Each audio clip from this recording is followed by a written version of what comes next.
लोकशाहीचा बुलंद आवाज, रिपब्लिकन वार्ता महाराष्ट्र। चुंचाळे घरकुल योजनेत नवीन नाशिक सिडको मनपा उपायुक्त जयश्री बैरागी यांची पाहणी। घरकुलवासियांनी वाचला समस्यांचा पाढा। मूलभूत सुविधा आणि गलिच्छ वातावरणात 15 वर्षांपासून नागरिक जगत आहेत जीवन। बातमी नाशिक येथून। चुंचाळे शिवार घरकुल योजनेमध्ये गेल्या 15 वर्षांपासून नागरिक मूलभूत गरजा आणि शासकीय सुविधांपासून वंचित आहेत। पंडित जवाहरलाल योजनेतून झोपडपट्टीवासियांना सदनिका जरी दिल्या असल्या तरी त्या सदनिकांचे बांधकाम अक्षरशः निकृष्ट दर्जाचे आणि जीर्ण स्थितीत झाले आहे। ड्रेनेज तुंबल्याने त्यांचे घाण पाणी सदनिकांमध्ये जाऊन डास आणि मलेरियासारखे रोग पसरत आहेत। याची दखल कुठलाच प्रशासन अधिकारी घेताना दिसत नाही। परिसरातील विभागीय रुग्णालय सुद्धा बंद अवस्थेत आहे। एका प्रकारे येथील रहिवासी मूलभूत सुविधेपासून वंचित आहेत। प्रशासन मात्र वरील समस्यांकडे कानाडोळा करत आहे। अशामध्ये समाजसेवक प्रशांत खरातसह नागरिकांनी नवीन नाशिक सिडकोच्या महानगरपालिका विभागीय उपायुक्त जयश्री बैरागी आणि आरोग्य अधिकारी तसेच स्वच्छता अधिकारी यांचा घरकुल येथे पाहणीकरिता आले असता त्यांना रहिवाशांनी गराडा घालत प्रश्नांचा भडीमार केला असता त्यांनी वरील समस्यांना अधिकाऱ्यांसोबत चर्चा करून याचे लवकरात लवकर निवारण करू असे आश्वासन दिले। याचा आढावा घेतला आहे रिपब्लिकन वार्ताचे कार्यकारी संपादक सलीम सय्यद यांनी। घरा लावून संधी बांधून लावून संसद कसं राहू बाथरूमला बांधून लावलाय पूर्ण पाणी ते बाथरूम मध्ये घरामध्ये गेलेले ते लोक डायरेक्ट लॉक करून गेले तिकडे पुढे पण काय घरामध्ये इथून पाणी बाहेर पुढची चेंबर आहे ना बाहेर पूर्ण मागले नाही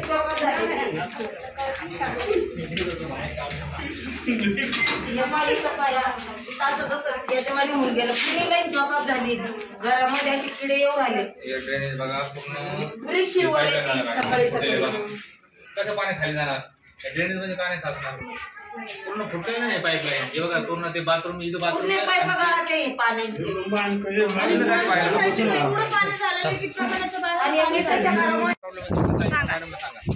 पूर्ण चंबर फुटलेले ते पूर्ण पाणी डायरेक्ट चंबर मध्ये घरामध्ये असं म्हणजे पाणी घरात आता सध्या घरामध्ये पाणी तुम्ही डागात पाशी आहे डायरेक्ट सगळं तिकडेच येते पाठीमागं पण इतकं खूप सारं माझ्या सामने बसली हा ना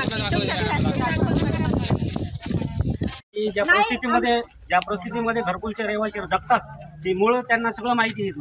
मुळापर्यंत तर तळापर्यंत गेलेले प्रसंग तर सगळं समाधानी आणि समाधानी कोण समाधानी काय नाही आणि प्रशासन याला जबाबदार आहे का थोडक्यात तुम्ही सांगा। 2007ला हा सर्वे झाला आणि तेव्हापासून या घरांचे काम चालू आहे। 20-25 वर्षांमध्ये याच्यामध्ये नवीन कुठलेही निधी आला नाही, कुठलेही काम झालं नाही। लोक अक्षरशः मरायला आले। खालची तुम्ही सगळ्या अधिकाऱ्यांना आज आम्ही विभागीय अधिकारी बैरागी मॅडम यांच्या ऑफिसला जाऊन त्यांना जोपर्यंत तुम्ही आमच्यासोबत येणार नाही आम्ही इथून उठणार नाही असा प्रकार केल्यामुळे आज अधिकारी आमच्यासोबत आले आणि मॅडमने बघितलं असेल पहिल्यांदा मॅडम तुम्ही घरकुलमध्ये आला तुम्ही घरकुलमध्ये तुम्ही बघितलं असेल की पूर्ण संडासचं पाणी घरांमध्ये घुसलेले ग्राउंड फ्लोअरचे सगळे घरांना तडे पडलेले पूर्ण पाईपलाईन चॉकअप झालेले ड्रेनेज पूर्ण फुटलेले आणि लोक ह्या पद्धतीत कसे जगताय तुम्ही आज तुमच्या डोळ्याने बघितलेलं आहे। अक्षरशः ह्या घरांमध्ये संडासचं मल्ल सुद्धा उतरतंय। या लोकांना डेंग्यू मलेरिया तर आमच्या लोकांना झालेला आहे। आरोग्य मोठे धरून जीव जगताय आणि असं करून तुम्ही एकमेकावर हे अधिकाऱ्यांना फोन केला की ते म्हणतात स्लॅमचं काम आहे, ते म्हणतात ड्रेनेजचं काम आहे, कोणी म्हणतं मला बांधकामाचं काम आहे, कोणी म्हणतं आरोग्य विभागाचं काम आहे। एकमेकावर जबाबदारी ढकलू नका। जर असं करणार असाल तर तुम्हाला आत्ता जाहीर सांगतोय की 27 तारखेला आम्ही संभाजी स्टेडियम बुद्धविहार आणि आपले सिडको नवीन अधिकारी कार्यालय इथे येऊन मोर्चा काढून डायरेक्ट उपोषण करणार आहे। आणि आमच्या उपोषणाची मागणी आम्ही 15 वर्षापासून तुम्हाला पाठपुरावा करतोय की आमच्या समस्या सोडवा। जर तुम्ही सोडवणार नसाल तर जोपर्यंत आमच्या समस्या सुटणार नाही आणि ह्या कामचुकार अधिकाऱ्यांचा राजीनामा घेतला नाही तोपर्यंत आम्ही उपोषण सोडणार नाही। हा सगळ्या घरकुलच्या वतीने आजचा इशारा